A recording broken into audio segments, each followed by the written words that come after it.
Today's episode is brought to you by Annalise McIntosh's Bright and Dangerous Objects, which Lydia Kiesling calls original, inventive, and incredibly enjoyable.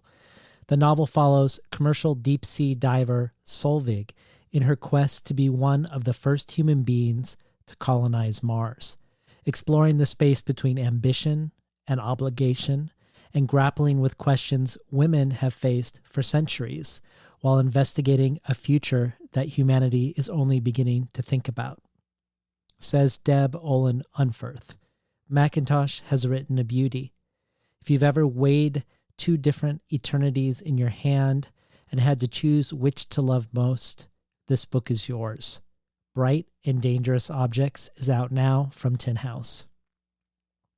I'm excited to present today the third conversation in our Tin House Live series. Today's episode, called Getting Past the Gatekeepers, How to Keep Writing in an Industry That Excludes Us, is a conversation between Mira Jacob and Kaitlyn Greenidge. They discuss their combined 30-plus years of experience of navigating literary publishing from first feedback to final copy edits, and the strategies they've employed to stay sane and keep writing when what they were writing didn't fit the publishing industry's narrow bookshelf. This is both Mira and Kaitlyn's first appearance on Between the Covers, and I think it is also their first participation in the Tin House Writers Workshop. Mira as faculty, Kaitlyn as a special guest. A particularly good episode to follow this with, if you haven't listened to it already, might be the Tin House Live episode with Ingrid Rojas Contreras, a craft talk called Power and Audience, where she talks about both the state of the literary publishing industry in regards to representation, and also how not to write toward the white gaze, despite the expectations and pressures you might receive to do so. If this is your first experience of Between the Covers and you enjoy today's episode, or if you are a longtime listener, consider becoming a listener supporter.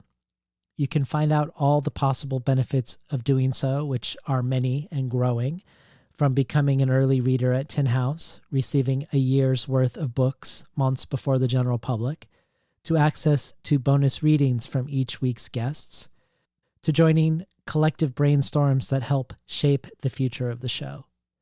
You can find out about all of this at patreon.com/betweenthecovers. And now to today's episode, where the assistant director of the Tin House Workshops, India Downs Le Guin, will introduce Mira Jacob and Kaitlyn Greenidge. Enjoy today's program. All right. And I'm very excited to be here with Kaitlyn Greenidge and Mira Jacob for their conversation, Getting Past the Gatekeepers, How to Keep Writing in an Industry That Excludes Us. Kaitlyn's incredible debut novel, We Love You, Charlie Freeman, was a New York Times Critics' Top 10 Books of 2016 and was a finalist for the Center of Fiction First Novel Prize. Other fiction, reviews, essays, and criticism have appeared in places like Vogue, Glamour, The Wall Street Journal, BuzzFeed, Virginia Quarterly Review, The Believer, American Short Fiction, and many others. She is currently a contributing writer for the New York Times, and her second novel, Libertai, will be published in 2021 from Algonquin Books. Mira Jacob, who we're so lucky to have as faculty this week, is the author of two critically acclaimed works, the graphic memoir, Good Talk, A Memoir and Conversations, and the novel, A Sleepwalker's Guide to Dancing. Her work has appeared in places like the New York Times, Book Review, Electric Literature, Tin House, Literary Hub, Guernica, and Vogue. She's the co-founder of Peace Reading Series in Brooklyn, a founding faculty member of the MFA program at Randolph College, and she's currently the visiting professor at MFA Creative Writing Program at the New School. Mira and Kaitlyn, thank you so much for being here with us. Hey, hi. Thank you so much, India, for that introduction and this incredible week, you guys. What a week. What a week. I know that I am not the only one that is coming to this with a little bit of a heavy heart. But I just want to thank everyone for making this week amazing. Lance and India and all my cohort who were writing emails back and forth today to see what we were doing to make our last classes count. And the whole heart behind this feels like it's exactly in the right place. So I just want to say thank you to everyone and all of the incredible students in the workshops. The work is blowing us away. Okay, so we are talking about gatekeeping and gatekeepers and getting through this process. And it's actually funny. I realized, Kaitlyn, as I was sort of prepping for this, I realized that you're like my number one call in the moment where I think something bad is happening. Like I'm having a moment and I think something bad is happening, but I'm not sure. And I usually like immediately am calling or texting you. You're kind of my first like, am I crazy call? Yeah. And I feel like that's like you play such an instrumental role in my life this way. And I know you and I have been through a lot of stuff in the last years, just kind of seeing the industry change, but also seeing what doesn't change, and feeling on different levels about this. So you guys, the way this is going to go is we're going to talk a little bit, and then I'll try to hold like 20 minutes at the end for questions, which you can put in the Q&A, and we'll get to as many as we can. But just to start off, Kaitlyn, I think a lot of times when we talk about gatekeeping, it's we think like, oh, the editor, or like somebody at the helm of a literary magazine. But there are so many different ways, in fact, that you can kind of trip on people in this industry, or they can present direct obstacles. So I was wondering if you could kind of talk a little bit about all the ways that gatekeeping happens in the industry, all the ways it's affected you. Yeah, sure. So I think definitely like the most obvious and like the understandable ones are editors and publishers and agents. It can feel as if gatekeepers are agents. But I think it also happens, sort of at every stage of your career. And I think what makes it difficult is figuring out the stakes when you're encountering each different type of gatekeeper, right? Like a type of gatekeeping that happens a lot, especially if you are writing about marginalized people and writing from a marginalized identity, is the gatekeeping around copy editing, right? Like this has happened to both of us. You are writing, you're using the language of your community, perhaps. You're using descriptions of your community. And a copy editor can come in with a very specific frame of reference and start to tell you that you're wrong. I mean, that's happened to me many times, where a copy editor rewrites my sentences, rewrites the flow. I come from a culture and I don't even know if this is West Indian culture. I think this is just my particular family of West Indians, but repetition is like key to me and my understanding of language. So I use a lot of repetition in my work. And almost every piece that I hand in, I get the copy edit back. Why is this repetition here? Which is oftentimes like, read it out loud. I don't know what to tell you. Read it out loud. That's how it works. Like it's working when you read it out loud. So I think, it can start to trip you up, and especially when you are in the beginning stages of your career, figuring out some of those, when those even gatekeeping moments are happening. Because when you are in your beginning stages of your career, like you said, between you and I, we often have check-in moments of being like, am I crazy? Or like, is this a real complaint? And when you're starting out, it's even harder, because if you get back that copy edit that says this is wrong and you've never published anything before, and this is like your chance at a publication, the stakes can feel so high to come back and say, actually, I wrote it this way on purpose. Actually, I wrote it this way because this is the way we speak. Actually, I wrote it this way because this is a legitimate part of language that maybe you don't understand. And so in addition to that conversation about like, who are these extra gatekeepers, it's oftentimes navigating like, when am I going to risk pushing back? And when am I going to figure out if there's another avenue for me? Yeah, absolutely. And I think to that point, I feel like even now, having been a little bit more established, I still get nervous about those moments. Like I still have to have a moment where I think like, no, you've published plenty. You're like, what you're doing. The answer to this question even. But when I find that when I know the answer to the question, this is always a signal to me, when I know the answer to the question, when it's been asked before of me and I give that answer, and I'm still, my authority to be able to give that answer about my own work is discredited or undermined. The anting up to again fight that fight is always where I get the most nervous, right? To and like reach out and be like, no, this is really the way I want it. Something about that is even really unnerving in the moment. Yeah, I mean, I think it's sort of how we talk about, or how the wider literary criticism talks about how marginalized people create work, right? Like, it's assumed that when we're writing, it comes from some sort of like primitive space, and we don't know what we're doing. We don't have craft.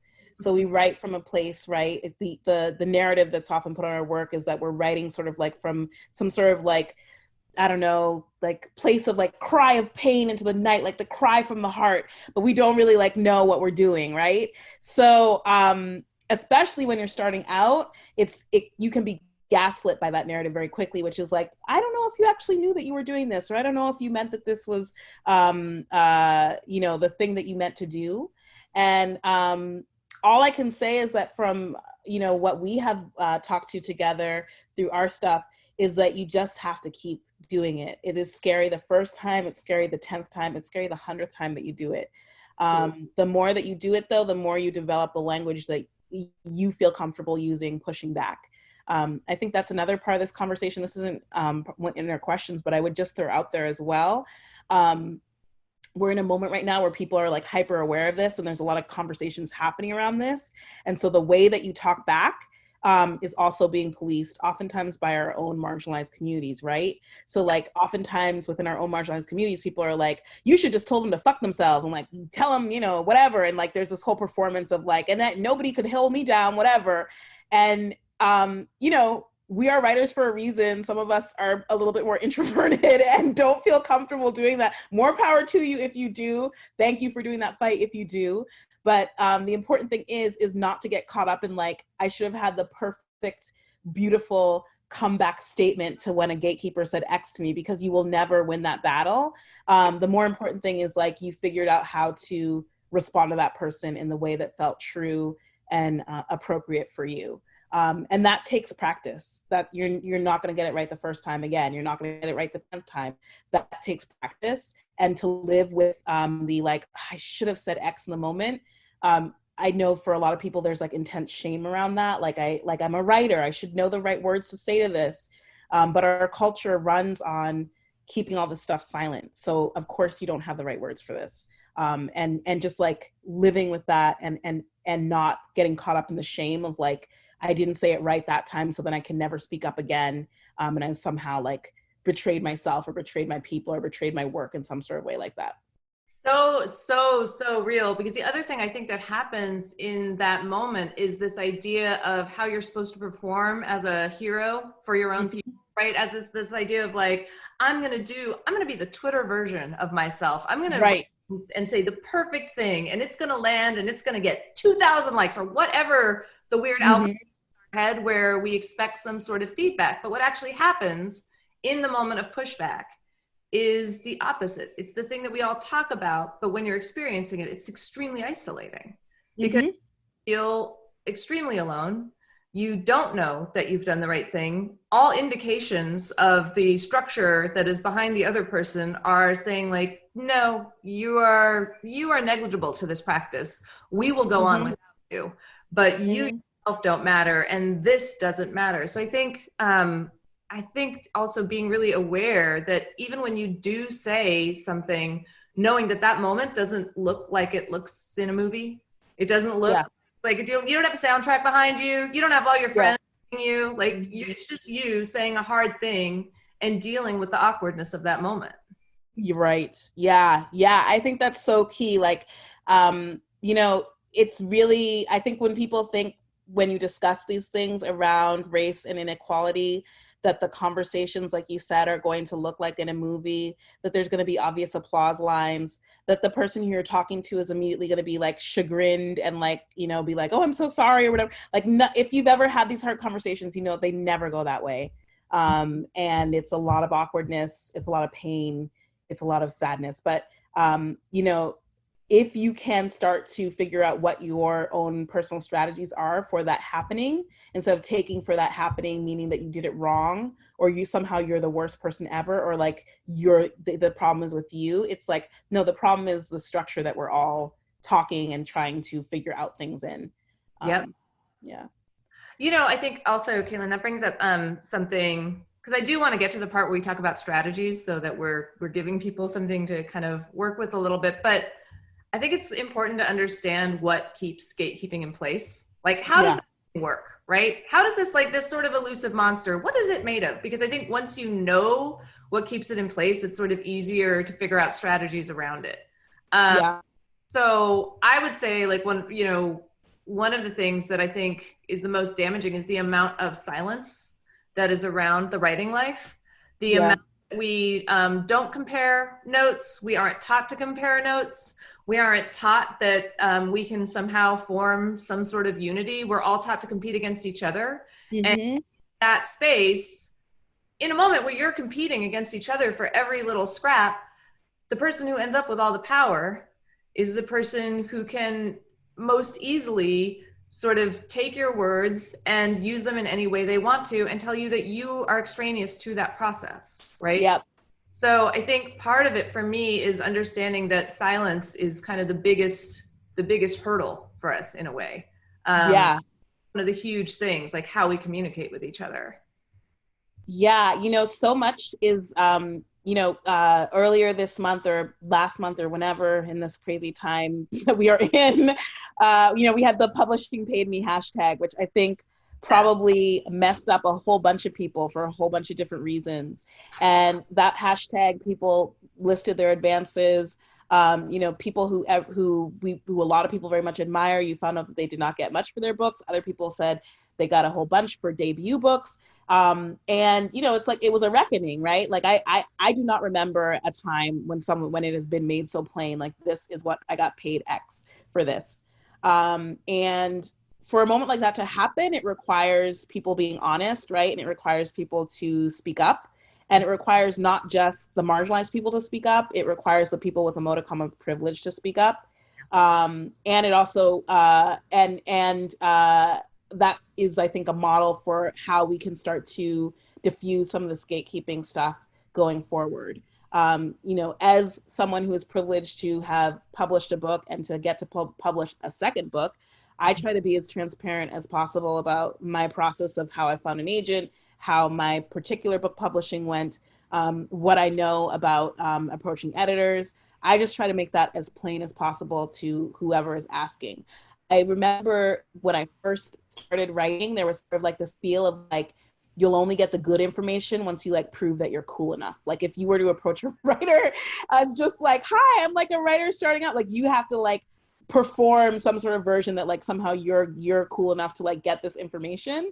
And when I first started out, I that's how I thought it was supposed to be. So I remember sometimes like modeling, that was the model, and following that model and feeling really gross about it and being like, why do I feel gross about this? Why do I feel gross about like Xing someone out of this conversation?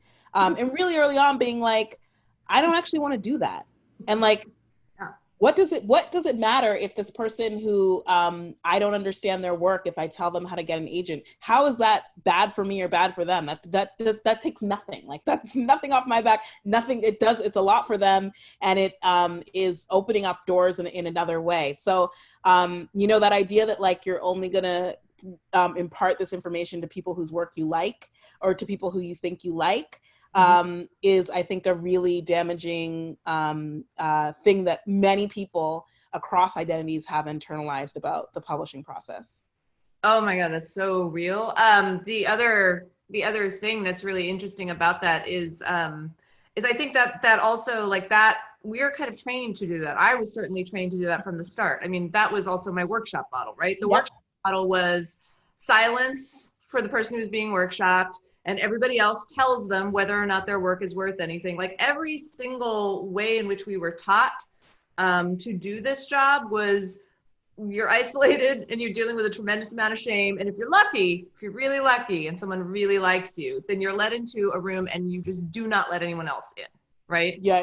Mm-hmm. You may not get what you have, which I think when you take all of those things apart and understand that that's exactly what keeps gatekeeping in place, that's exactly how the monster gets fed, that's when you work to kind of reverse it, right? Yeah. And I just also want to say, like, I think it is so helpful for writers to study solidarity models to figure out how people build solidarity in political movements, in communities, what those different tactics look like, because those are tactics, those are tools. I think one thing to remember as writers is like solidarity is a two-way street. So solidarity does exist within the writing model, but oftentimes we're giving it to our idols, right? Like we're like, nobody can tear down this person, and we're just gonna like be around this person, rally around them, no matter what bad thing they do, no matter what terrible thing they do.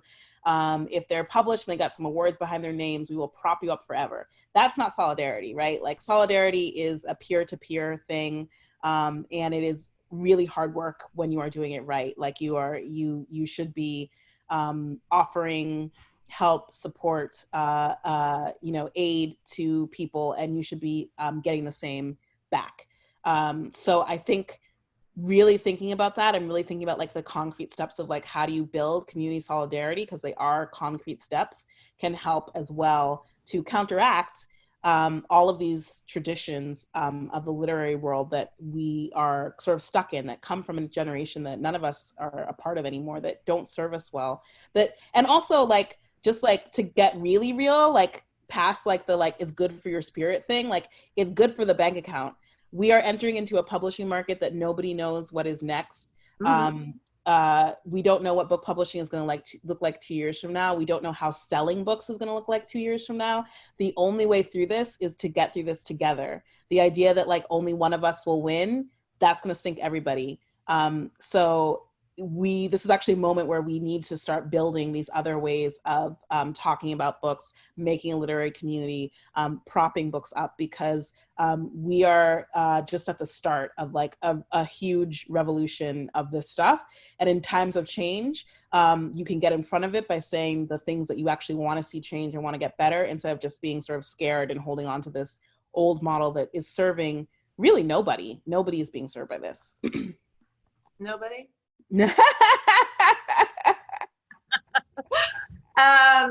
Either way, switch gears just a tiny bit, because I feel like there's also the what is it, like the silent fear that we don't talk about when we talk about gatekeeping, that somehow we're not going to listen to what is valid criticism, right? Mm-hmm. So I just want to ask you about that. I mean, I know I have my strategies, but how do you navigate understanding what is valid criticism versus people who are shutting you down because it exposes something in them?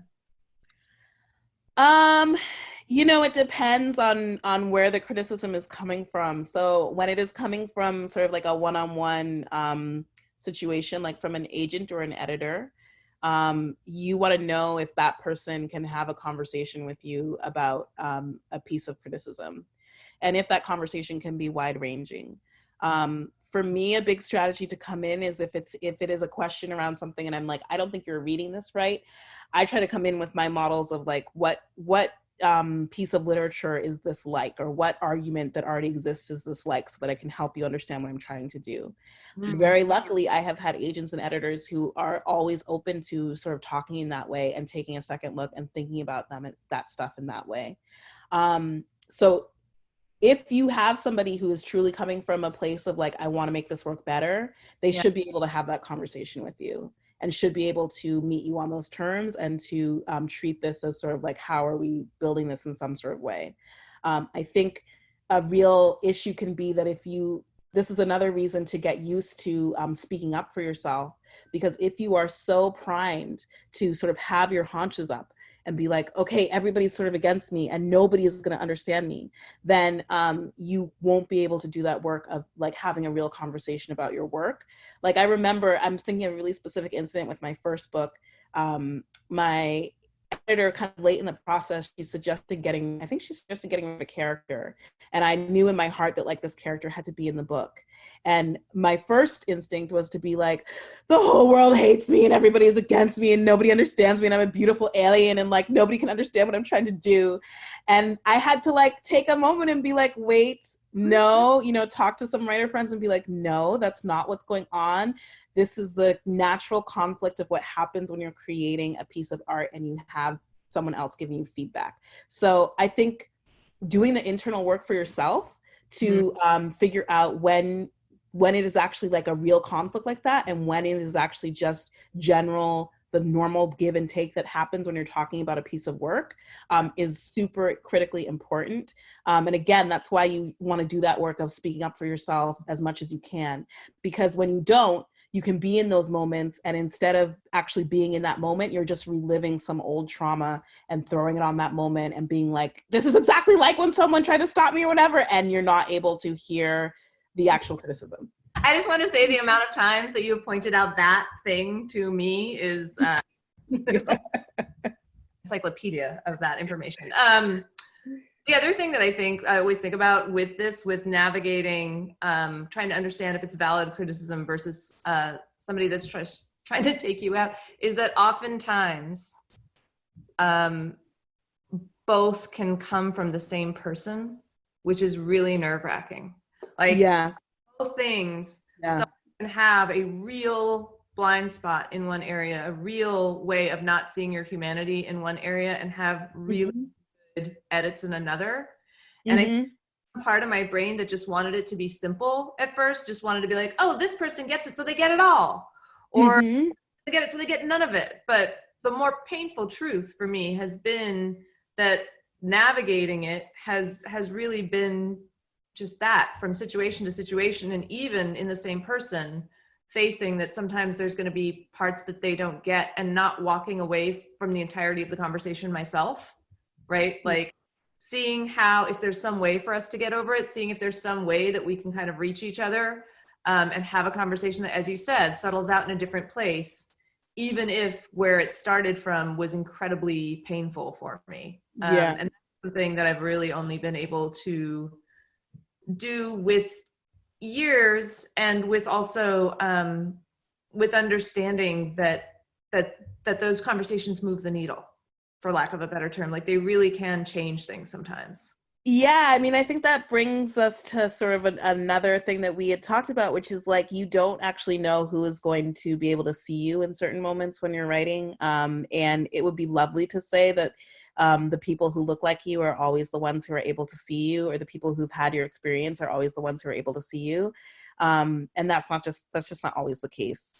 And I think when we talk about, this kind of brings us up which question? Let me bring up our other question, which is gatekeeping from within our own communities. So the communities that we belong to, the various communities that we belong to, oftentimes gatekeep itself. And I know you probably hear this from students a lot. I hear this from students all the time, which is like, I want to write this story, but I'm scared to, because my community will be mad at me, because my community will think I'm betraying them, because I'm saying something that will make my community embarrassed, because I'm talking about some truth that my community doesn't want to face. And because if I say this out loud, my community is going to say that I'm against them. Right. And that is a form of gatekeeping as well, that we don't talk about as much. But that keeps so many people from writing really great stuff. So many times I've had conversations with a student, and they'll tell me an amazing idea for something, and they'll say, I could never write this. And you know, that is a really hard truth to sit with as a marginalized, as a writer for a marginalized community. That internal censorship is also coming. And I mean, for me, I'm always sort of thinking like,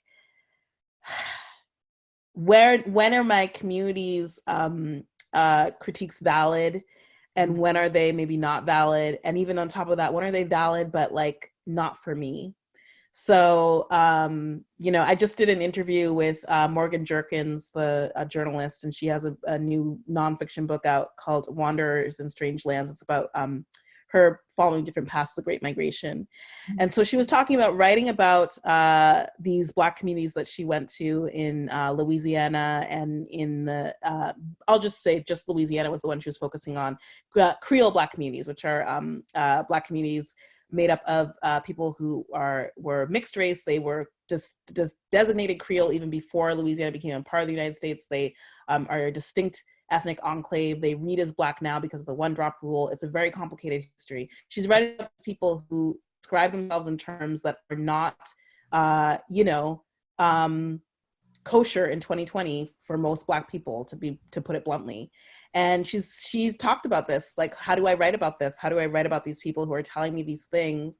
Yep. I want to be true to their experience. I also know how literature and literature and criticism work these days when things are taken completely out of context for the poll quote or for the Twitter argument of the day. What can I do? And the only thing you can do in that moment is really just write the things that are true to you, and write the things that, even if they are painful, are true to you. Otherwise, like, what are we doing here? What is the point of literature here if we're not gonna do that, then it's something else entirely. It's an ongoing question, I think, for so many of us.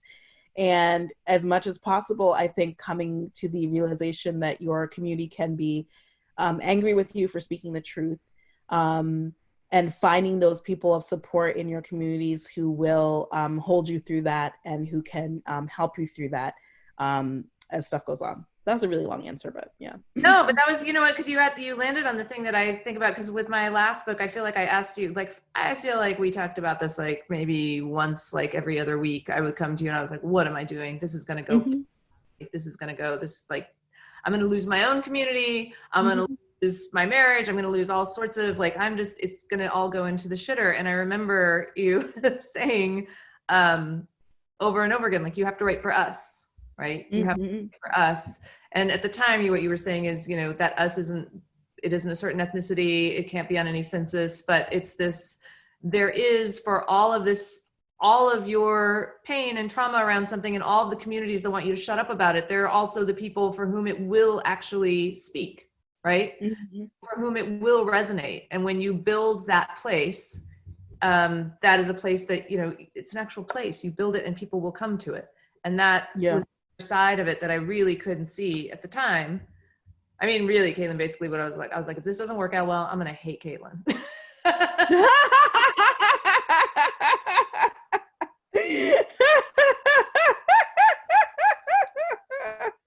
But truth is true. Like that idea that there is an us and the us is unseen, and you don't know it until you build the place for us to come. You don't know that there are other people that have had these same questions, that they've lived with these same truths, and that they have been informed by them probably in the way that you have.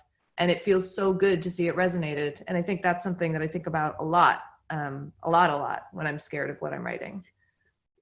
Yeah, and we are lucky in that we are in the information age. We are in the age of social media. So when we build those places, the immediacy of people coming to tell you that they are there is much more than it was 20 years ago, 30 years ago, 40 years ago. And that's actually something really cool about publishing right now, I think. Is the way that people can reach out to you and say, this thing is you've built a kind of like another home for me. So it's really nice. Yeah, absolutely. Okay. We're going to go to the questions in a minute, but I did want to talk about the strategies that you and I have come up with individually and sometimes together for dealing with gatekeeping and navigating it, and how to kind of circumvent it and kind of ways forward. What are yours, girl? I think that the transparency is key. And so being as transparent as possible about the process and business side of writing, because when we're talking about gatekeeping, we're really talking about the business side of writing. And so being as transparent as possible and trying to connect with other people who are on the same level of transparency as I am. So, and that means being open to communing with people who maybe you didn't even expect that you were going to, just because they're bringing that openness to the table as well. You would like to think that all of your literary faves are going to be as open and lovely and everything as you would like, but people are in different phases of doing whatever. This isn't even like a judgment thing. Sometimes people just don't have the energy. They have other things going on in their life. So instead of trying to always kind of like connect with the person who you think you're supposed to be connecting with, if that connection is not coming back to you, making that connection with the people who are willing to be the level of transparent that you particularly need at that moment in your life or in your career or whatever, I think is really key. And that can even just be one person. You don't have to have a crew 20 deep to make this happen. That can just be one other person who you feel like you can have these conversations with. And I think as well, remembering as much as possible how many different avenues there are to moving forward with your work, especially nowadays. It's a little bit funny because I feel like both of us, our writing lives have stretched over the period of like pre-social media to like now. Yeah. And the difference is so astonishing. And the fact that there are so many venues to write for, the fact that there are so many different communities to engage in relatively easily, even if you are isolated physically in a physical location far away from other writers or far away from writers who share your identity. Finding them online is so much easier. All those things are things not to fear, but things to lean into as much as you feel comfortable. Yeah, absolutely. And I would just add to that, I feel like our strategies shockingly are very similar. But the other thing that I would add to that is something that I've seen you do countless times, and I know matters to me a lot as well, which is when you get through a door or a gate, for keeping the metaphor, when you get through, try to pull other people in behind you, right? Mm-hmm. Try to like wedge your body in. Always when you've got the ear of an editor and you know that you're one of the first in, always point them to other people from communities that you don't think are getting the same level of attention and say, do you know about this person? Do you know about this person, right? A short list of people that I'm always kind of thinking like, how do we move it forward for all of us, right? And do this. And so much of that work, we always think like, I don't have enough. It's not, there's, again, the scarcity model, but that generosity, it's not even generosity. It's just, as you said, it's just like, this is the way forward. This is the way we're going to live. This is the way we're going to sustain ourselves. And thinking into that place where there's a way to hold each other instead of barring each other out, I think is so important for me. Yeah, I would just add really quickly too, one of the reasons to, bring other writers with you, the more writers who share your identity who are out there, the easier it becomes for people who don't share your identity to read you because they have the context. And the easier it becomes for you to do your work because you don't have the pressure of being the one and only. So it is actually a survival model for yourself to bring as many people with you as you can, because you are building your own sort of like mini canon. You're saying, you don't get my work? Well, then read Mira's work, please. And then figure out how they're in conversation with each other. And then you can read this other person's work and that person's is in conversations with this. And this is the constellation that I am writing into and a part of. And these other, as you're making sure that those other realities are seen so people can see your reality as well and understand it. Yes, absolutely. Okay, so I promised everyone that we would save 20 minutes for questions. Let's see. Okay, this question is for me. You guys, please jump into the Q&A and ask anything you want. This question is for Mira. Can you speak to the gatekeeping within publishing that shuts out graphic storytellers? Do you think your novel opened the door for your graphic memoir? And do you think your graphic memoir opened the door for publishing shorter graphic pieces? Interesting. Okay. What I would say about this is, I think we talked about this a little bit in our workshop as well. Doing graphic work, having editors that can really engage with it, can really speak to you on the level about both the visual and the written component. Finding someone who's equally versed in both is really hard, which means that at some stage of the process, you are completely alone with one or the other. For that reason, I think it's really important to have a community of graphic storytellers. You have to have other people that are working just as hard as you are and know all the balls that you are juggling to make every frame count. And that is essential. Do I think my novel opened the door for the graphic memoir? No, I'm going to tell you, no.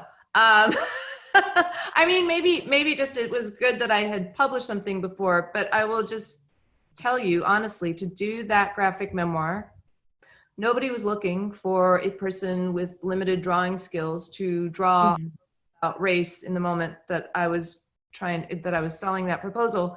I wrote a 100-page proposal to like sell that book. I wrote almost the entire book to get people to understand what I was doing.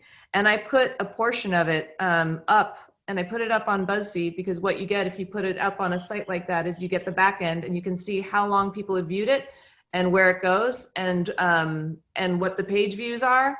And when it goes viral, I had a fair idea. It was a piece about Michael Jackson that it was going to go viral. When it goes viral, you can see how much engagement happened. And what I did to sell that book was I took that chart and I made it into a marketing chart, and I put it in my 100-page proposal, and I said, there is an us. Please let me write this book. There is an us. You don't think people are worried about this stuff. There is absolutely people that are having these conversations. I need you to help me have the conversation that needs to be had. So, which is to say, I think you got to get really smart about when you are presenting a voice that people can't sell. And that's what they'll tell you all the time. I just don't know how to sell you. You have to envision it. And also, just a side note to that, you can envision it. Like, you are completely capable of that. You are completely capable of finding a place for yourself in the world. And when you do that, and you can explain that to other people, when you can say, this is what it is, and this place exists, and I know it because I live there, that's when you can kind of turn the conversation around and take the control back in it. So, okay. Identified so strongly, hold on, I'm gonna read another question. Identified so strongly with what you all had to say about the relentless, isolating individualism of the writing world. And in general, because of that, I have sought out collaborative artistic spaces, or spaces where I'm the only one of a few writers present. But it would be nice to kick it with the writing homies too. Do you all know of any organizations, residencies, publications, collectives, etc., that foreground writers but de-emphasize competitive individualism? Kaitlyn, what you got? I think there's a bunch of different ones built around identity. There's VONA, there's Lambda, there's Asian American Writers Workshop, all those places. I can't speak to the individual people who are in there. You maybe meet some people who are more individually minded, but the writers who are going to show up in those spaces are already sort of pre-selected to want to be thinking about community in a larger way. So I think whatever communities you belong to, I guarantee you that there is a writing space connected to it. And if there isn't, and if you are willing to put in that labor, you can start to make your own, which is really can be something as simple as saying, I want to do a virtual writers group. Come join me in a Google Hangout for 40 minutes once a week or whatever. I think figuring out how you're going to connect with people is really key to this question of de-emphasizing the individualism. So for me, a really helpful tactic has been to connect with people first and foremost over the work of other people. And actually a really good tell and a really good test is to connect with living writers' works of people who are early in their career.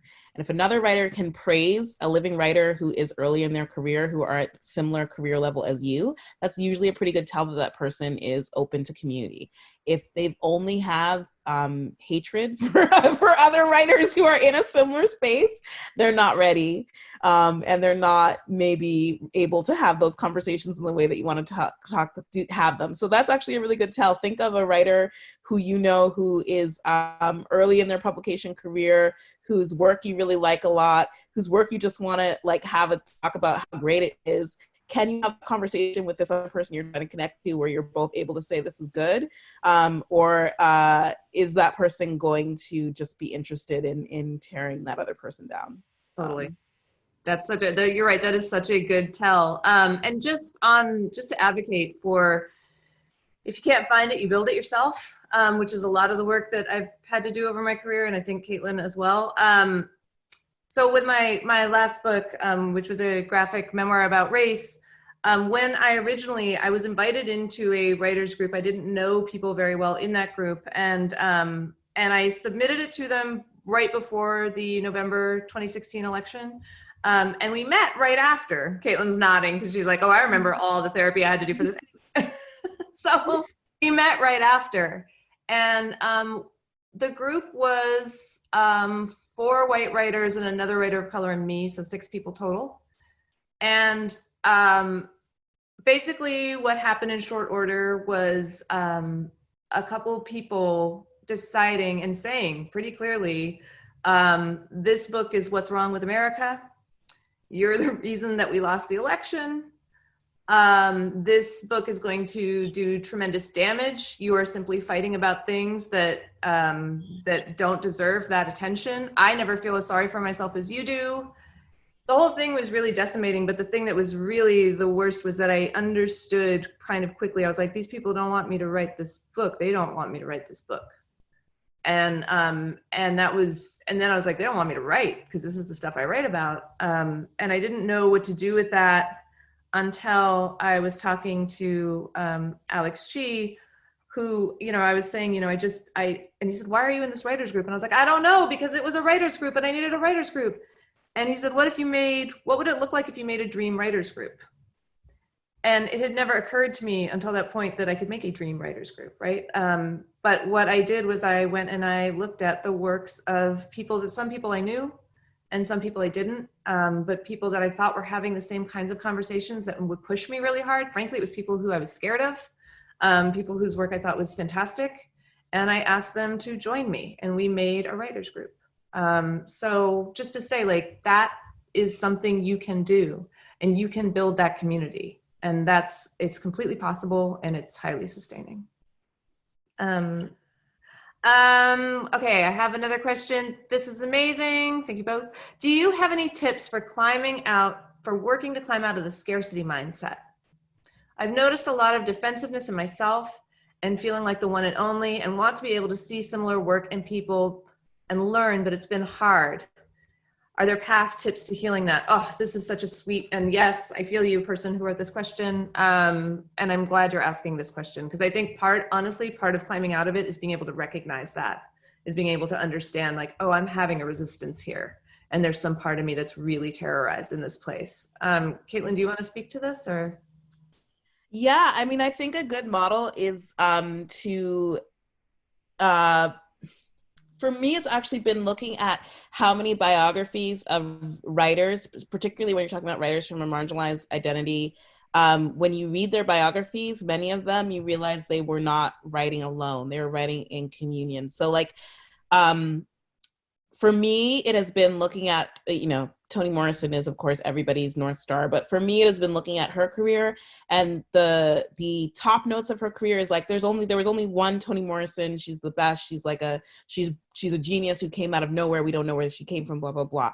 But if you look at how she described her career herself and how the women around her described it, she was in a writing group with, who was, like, you see all these pictures of her online when she's in a writing group with like Toni Kadebambara, Alice Walker, Audre Lorde, and whoever, and they're just all hanging around. You're like, those are 5 genius heady hitters who we are told are the one and only of their kind. And in fact, they were not. And in fact, they were all talking to each other constantly. So I think we need to start, like Mira was saying, building in ourselves. Part of that is like building an alternative story of what it means to be a writer. And when you look at many of these people from these identities who we have, you start to realize, oh wait, that writer who I thought was like such a weirdo and so individualistic or whatever, they were in conversation with all these other people who are doing similar work, or doing work maybe that isn't necessarily immediately similar to theirs, but they were other writers in conversation. And you start to realize that most of the writers who we think of as really great writers and really doing innovative, amazing, wonderful work, the work that sustains us, were in these conversations with other artists. And that can start to be your model.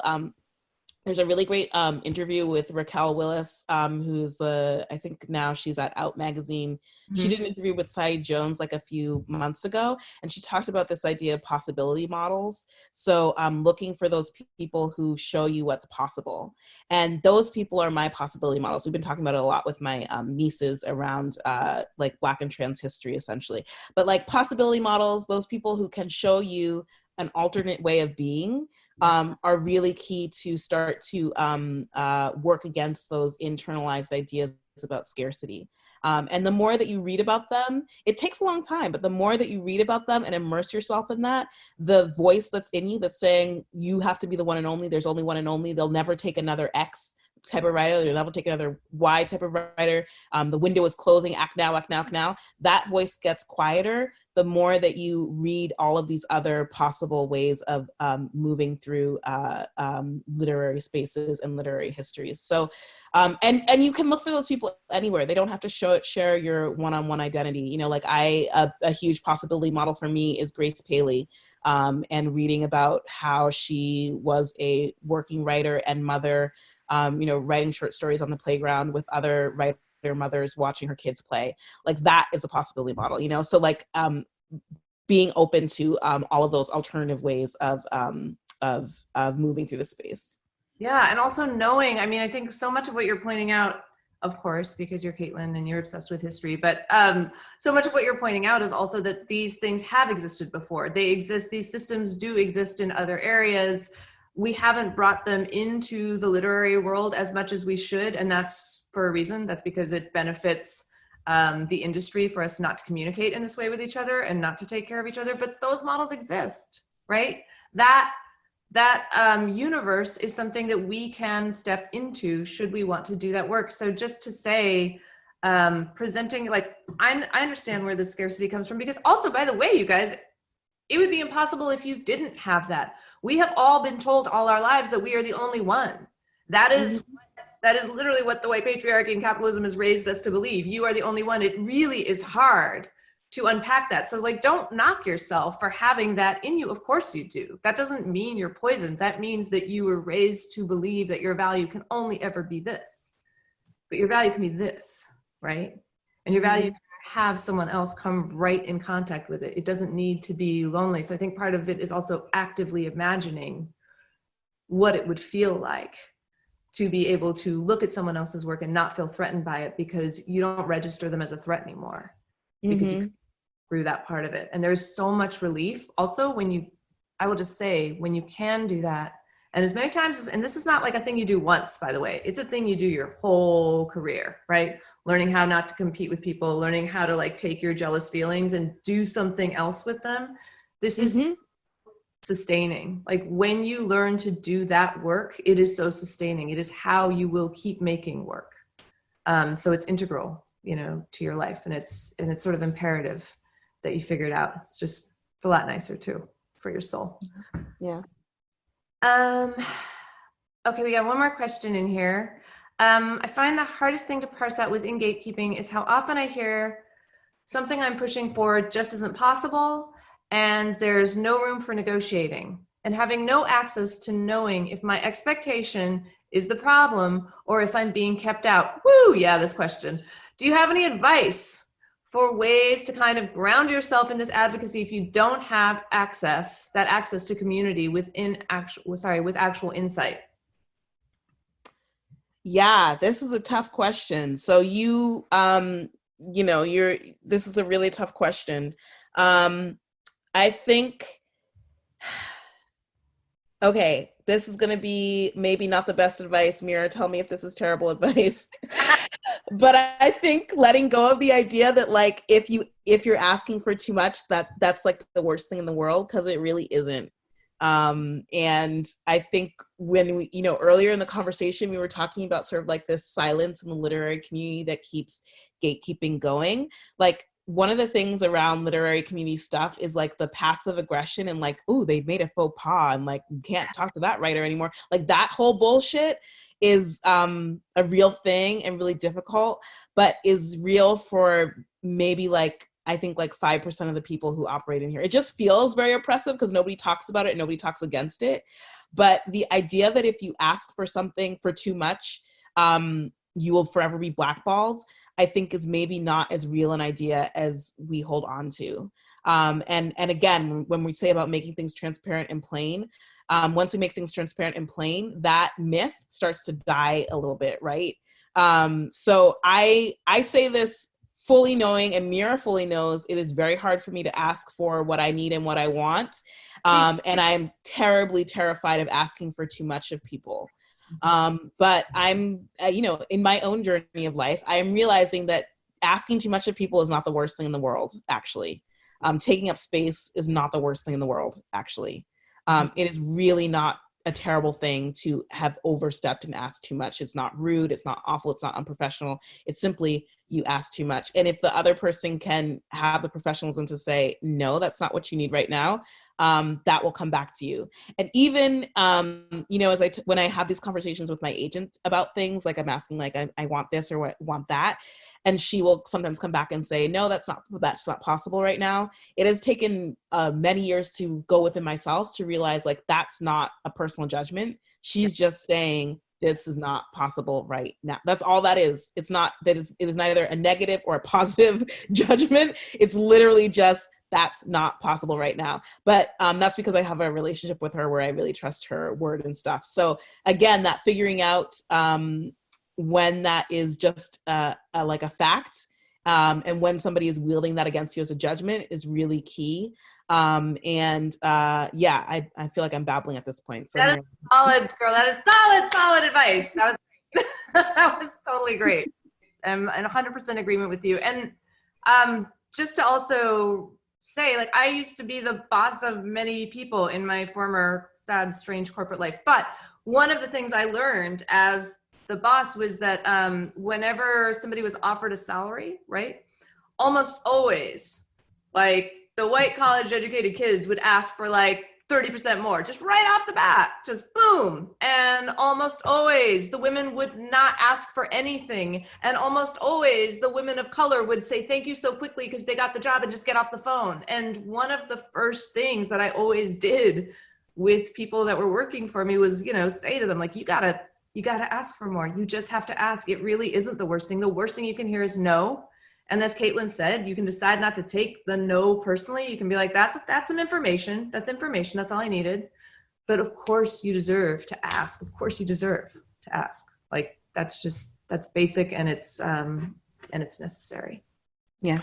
Okay, we got one last question. Can you all speak to how gatekeeping shows up in hiring practices of those various literary orgs and institutions? Well, okay, we got 2 minutes left, but I think one of the things that is really interesting is that Kaitlyn and I are having this talk after a major shakedown in the industry, after some really big changes have been happening, but it has taken a very, very long time. So in the last weeks, I'm sure you guys know, Lisa Lucas, Dana Kennedy, who else, Kaitlyn? Who am I forgetting?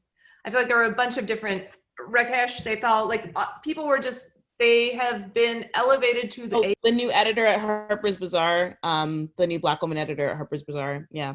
Right. So there's been kind of an industry-wide shakeup right now. I am curious, to answer your question, Serena, I don't know if that's going to kind of reverse engineer some hiring practices with literary orgs and institutions. I don't know if there's going to be an effect where it's like, okay, it's just got to change now.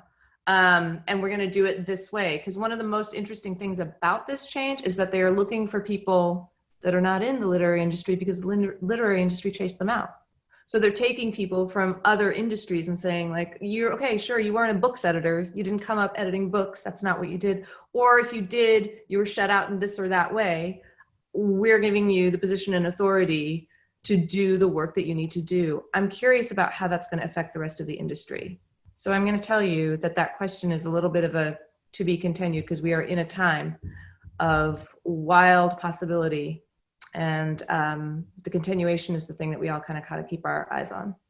Yeah. Kaitlyn, you have anything to add to that? Yeah, I would just add, it's always comes down to money of who is able to enter these industries, and that will continue to be, and it'll be squeezed even more as we enter into this strange new economic post-COVID world. But it's going to, I want to just stress, if you can take away anything from this talk, is that we as writers have agency to create the world and the systems that we want to see. Now more than ever. We've always had that in being able to find our communities, but now more than ever, with all the tools open to us, with all of the highly specific and highly rich conversations that are happening around access and identity and all these questions, we have all the tools in our hands right now to make the literary world that we want. And so we should not be sitting here waiting to say, but what about that gatekeeper who's going to say whether we did good or not? Doesn't matter anymore. We can make what we want right now. Yes. Amazing. Okay, Kaitlyn, as usual, great talking to you. Yes, good talking to you too.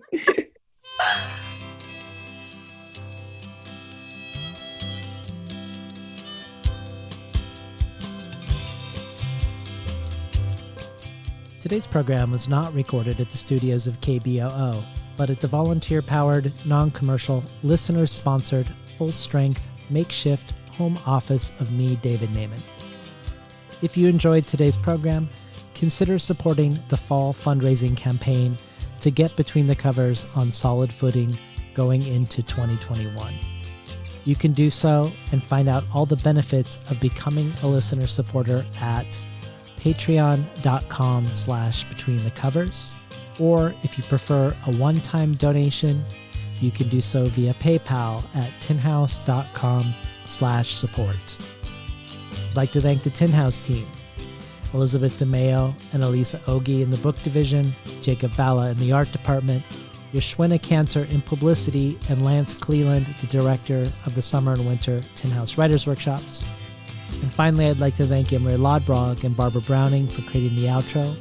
Their album, Imre Lodbrog e Sapatita Mi, can be found on iTunes. And Barbara Browning's trove of ukulele covers can be found at soundcloud.com/Barbara Browning.